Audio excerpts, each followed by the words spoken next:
di program Perdana Agri editorial kali ini kita akan ngebahas majalah Trobos Aqua terlebih dahulu nih. Nah sekarang aku nggak sendirian, aku sudah bersama pemimpin redaksi majalah Trobos Aqua yaitu Mas Pandemi Laka. Halo Mas. Halo.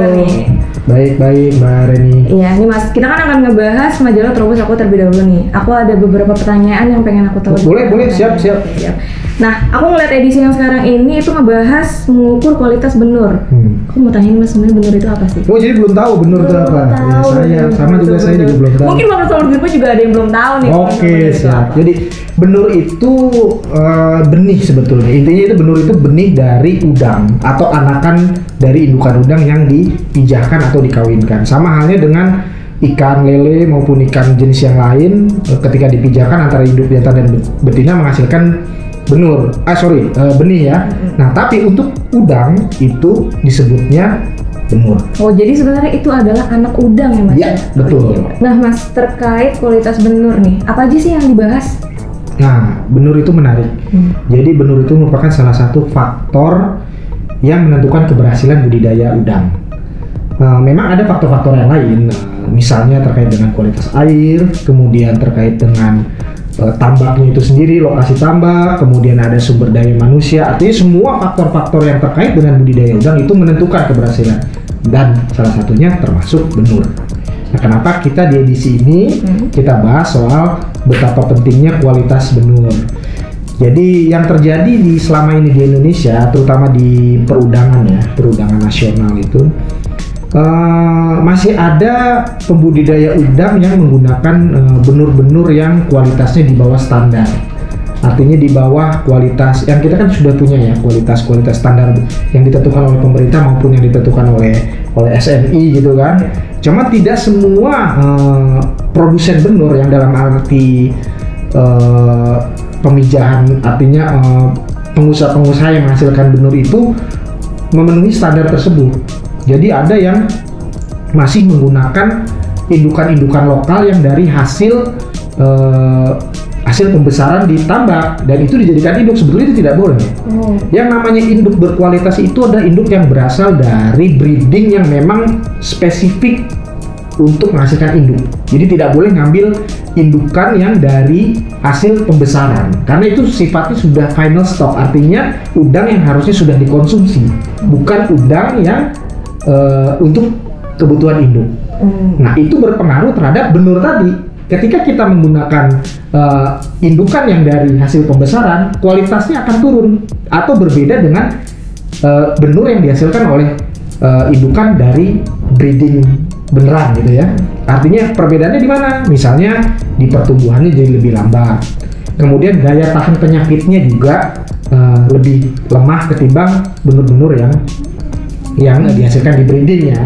Nah, itu kenapa poin-poin di kualitas benur itu perlu kita bahas di sini, terutama peran dari pemerintah terkait dengan menjaga standar indukan. Nah, kualitas benur juga yang disebar oleh para produsen benur itu harus benar-benar seragam, gitu kan. Apalagi sekarang dengan tantangan penyakit ya, kan di udang itu budidaya itu penyakit itu masih menjadi sangat rentan sekali. Iya, artinya produksi udang kita masih sangat terganggu dengan penyakit. Nah, apabila benur itu berkualitas, itu bisa mengurangi risiko untuk penyebaran penyakit atau kegagalan panen ketika budidaya gitu. Jadi ketika kita memakai benur yang kualitasnya baik, walaupun belum tentu ya, karena ada faktor-faktor yang lain ya, ada faktor tadi air dan segalanya, tapi minimal jika kita menggunakan benur yang berkualitas, dalam hal ini yang istilahnya disebutnya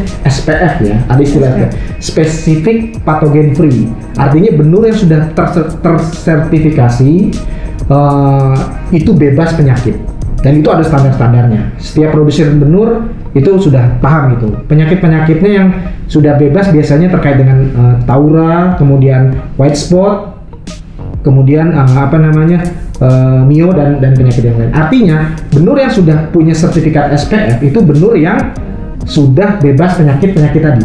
Nah, itu yang sangat disarankan dipakai oleh para petambak, sehingga peluang untuk terkena penyakit itu bisa diminimalisir. Walaupun di dalam proses budidayanya masih bisa terserang dengan faktor-faktor yang lain atau aturan, tapi minimal itu peluangnya bisa lebih baik. Jadi sangat penting kualitas benur itu untuk dijaga, diperhatikan. Jadi Mbak Reni, kalau kita lihat ya perkembangannya di perudangan nasional yang terkait dengan kualitas benur ini, para petambak itu sudah mulai mengerti lah ya. Artinya trennya sudah bagus lah, positif, bahwa benur yang dipakai itu memang harus benur yang berkualitas. Karena tadi, dan itu sudah menjadi tuntutan ya. Artinya dengan sendirinya itu jadi tuntutan karena itu ada ancaman penyakit tadi. Jadi yang tidak kunjung selesai, mau nggak mau itu sudah wajib menggunakan benur yang berkualitas. Nah ini tinggal bagaimana pemerintah menjaga produsen benur itu terus memproduksi benur-benur yang berkualitas, kemudian juga mengawasi importasi indukan udang yang berkualitas, karena memang faktanya mayoritas induk udang yang ada di Indonesia itu memang berasal dari impor, terutama dari Hawaii. Memang udang Faname yang kita pakai saat ini indukannya itu dari sana, breeding yang besarnya memang di sana. Kita belum punya walaupun ada sudah mulai dikembangkan, pemerintah juga mengembangkan yang di Bali dan ada swasta juga yang mengembangkan, tapi memang kelasnya belum sebesar atau sebaik yang di Hawaii tadi ya. Jadi memang nah itu artinya pemerintah juga harus mengawasi itu, induk-indukan yang masuk melalui produsen benur itu harus yang memang tersertifikasi tadi SPF, sehingga benur-benur yang dihasilkan untuk disebar di petambak di nasional ini memang sudah kualitasnya sudah baik gitu. Baik. Nah Mas, tadi kan kita udah ngebahas kualitas benurnya nih. Ya, nah terkait itu aku masih pengen tahu nih, terkait pasar udang itu gimana sih Mas? Pasar udang ya, menarik. Jadi udang sampai saat ini masih menjadi primadona ekspor ya, perikanan, khususnya perikanan itu kalau nggak salah ada 3 yang menjadi primadona, yaitu udang, tuna, dan rumput laut. Dan udang itu termasuk yang terbesar nilainya. Nah, kalau kita ngomong beberapa tahun terakhir maupun dari tahun kemarin, trennya memang positif.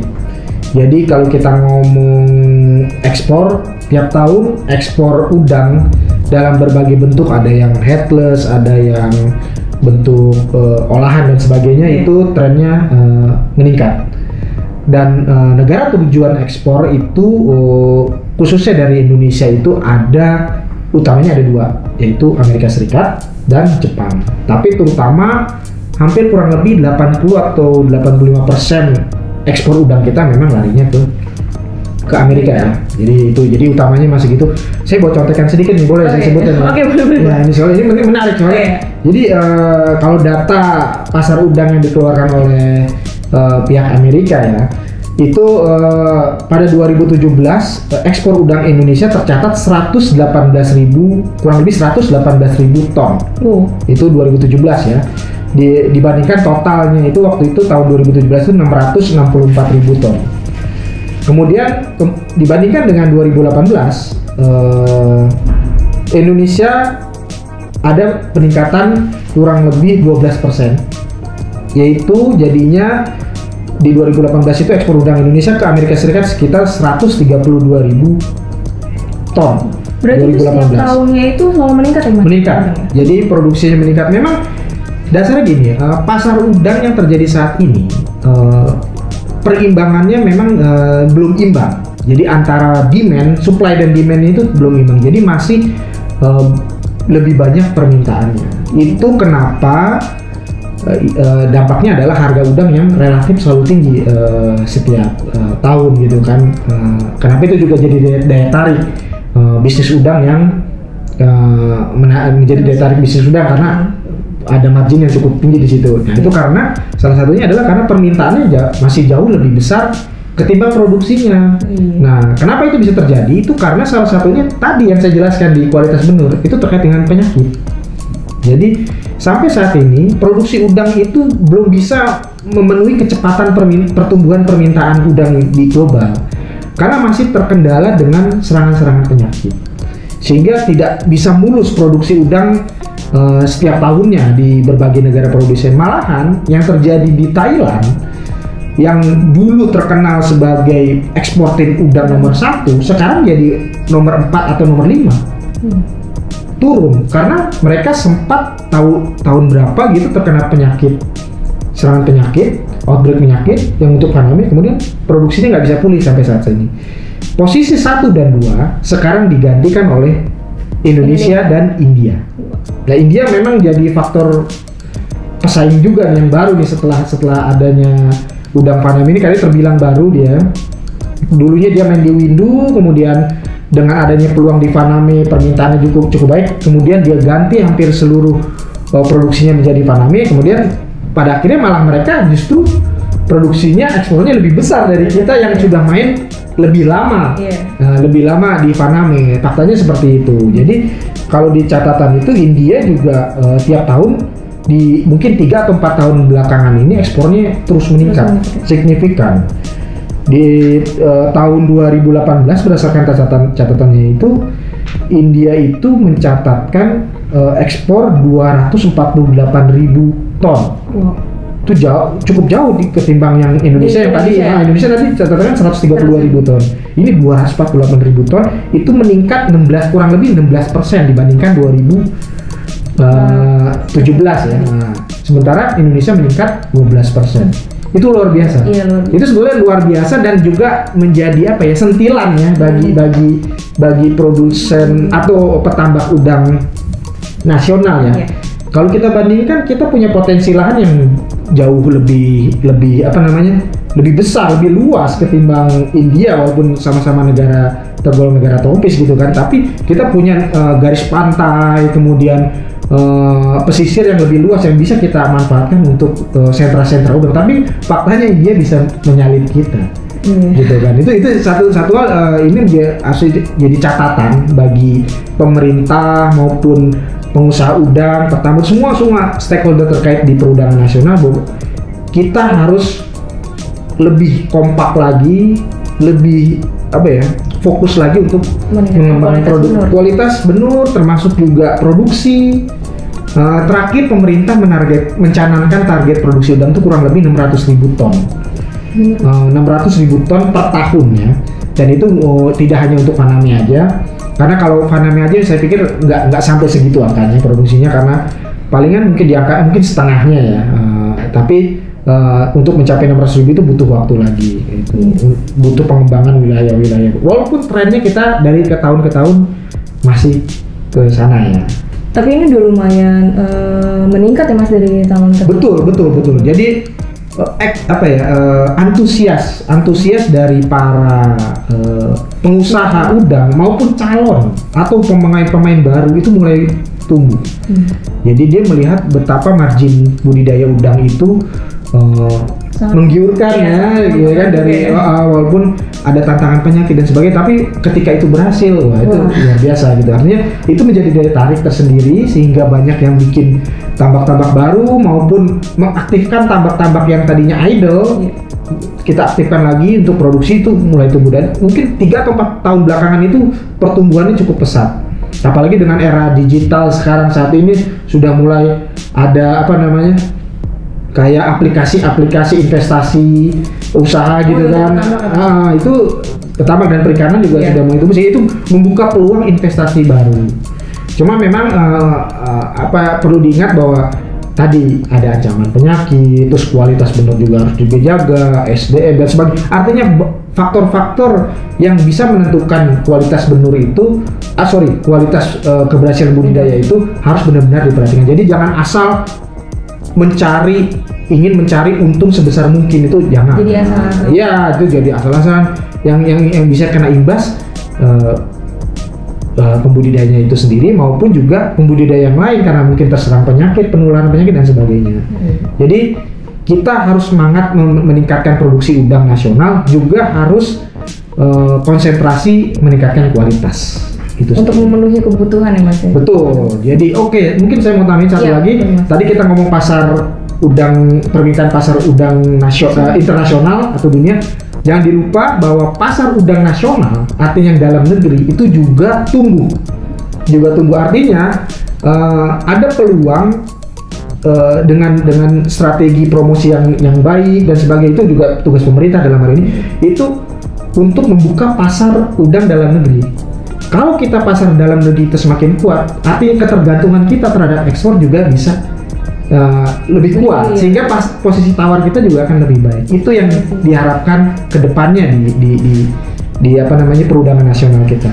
Wah, Mas Pandu, jadi ternyata udang itu luas sekali. Aku jadi menarik nih, pengen banyak tahu. Oke, Mas Pandu, terima kasih banget nih untuk sama-sama Mbak Reni. Soalnya kita nanti bakal ketemu lagi nih. Aku soalnya masih iya dong, kita kan masih banyak isu-isu perikanan yang bisa kita bahas. Bener banget. Nah, Farmers, itu dia tadi perbincangan aku bersama pemimpin redaksi majalah Trobos Aqua, Mas Pandu Melaka, terkait penjelasan perudangan.